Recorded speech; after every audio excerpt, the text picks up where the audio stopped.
পুরনো চেয়ারম্যান ইচ্ছাকৃতভাবে নিজের পরিচয় গোপন করে নিজের কোম্পানিতে এসেছিলেন শুধুমাত্র তার নাত বউয়ের চরিত্র পরীক্ষা করার জন্য। কিন্তু হঠাৎ লেফট ওভারলোড হয়ে গেলে একজন চালাক চতুর মহিলা সুপারভাইজার ঢুকে পড়লেন এবং নিজের পদের জোরে বুড়োকে জোর করে পরের লিফটে যেতে বাধ্য করলেন। আর তার এই অহংকার দেখে যে মেয়েটি চাকরির ইন্টারভিউ দিতে এসেছিল সে তৎক্ষণাৎ সুপারভাইজারকে বুড়োর কাছে ক্ষমা চাইতে বলল। কিন্তু সুপারভাইজার গর্ব করে বলল সেই জেনারেল ম্যানেজারের খুব কাছের মানুষ। চারদিকের কর্মচারীরা মেয়েটিকে নিয়ে হাসাহাসি করতে লাগলো, বলল একদম নতুন এসেছে বোধহয়, তাই এই মহিলাকে চ্যালেঞ্জ করার সাহস পাচ্ছে। মেয়েটি আর কথা বলার আগেই লিফটের দরজা বন্ধ হয়ে গেল এবং তারা চলে গেল।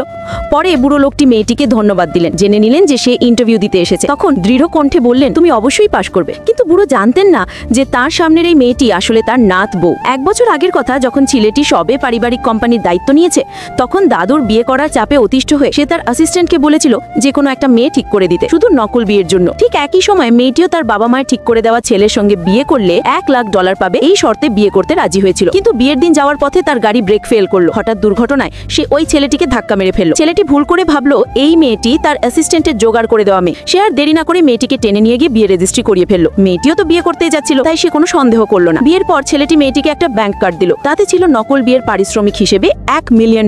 ছেলেটি বলল আমি 1 বছরের জন্য বিদেশে পড়তে যাচ্ছি, ফিরে এসে তোমার সঙ্গে ডিভোর্স পেপার সই করে নেব। মেয়েটি কিছু বলার আগেই ছেলেটি চলে গেল। ঠিক 1 বছর পরে সম্পূর্ণ কাকতালীয়ভাবে মেয়েটি ওই কোম্পানি থেকে ইন্টারভিউয়ে চিঠি পেল। এদিকে বুড়ো লোকটি তার নাতির অফিসে গিয়ে লিফটের পুরো ঘটনা খুলে বললেন একটা মেয়ে তাকে সাহায্য করেছে। মেয়েটির নাম শুনে ছেলেটির কেমন যেন চেনা চেনা লাগলো, কিন্তু ঠিক মনে করতে পারলো না কেন। এই ফাঁকে মেয়েটি ইন্টারভিউ রুমে পৌঁছে গেছে, কিন্তু অবাক হয়ে দেখলো ইন্টারভিউ নিচ্ছেন সেই লিফটের ধূর্ত মহিলা সুপারভাইজার। মেয়েটি নিজের পরিচয় দেওয়ার আগেই সুপারভাইজার ঘোষণা করলেন তুমি ফেল করেছো। মেয়েটি মনে মনে ভাবলো যে কোম্পানিতে এমন দুর্নীতিগ্রস্ত লোক বসে আছে সেখানে চাকরি করার কোনো মানে নেই। সে তার ছেলের সঙ্গে উঠে চলে গেল। ঠিক দরজার কাছে এসে সে ধাক্কা খেলো তার স্বামীর সঙ্গে, যাকে সে পুরো 1 বছর দেখেনি।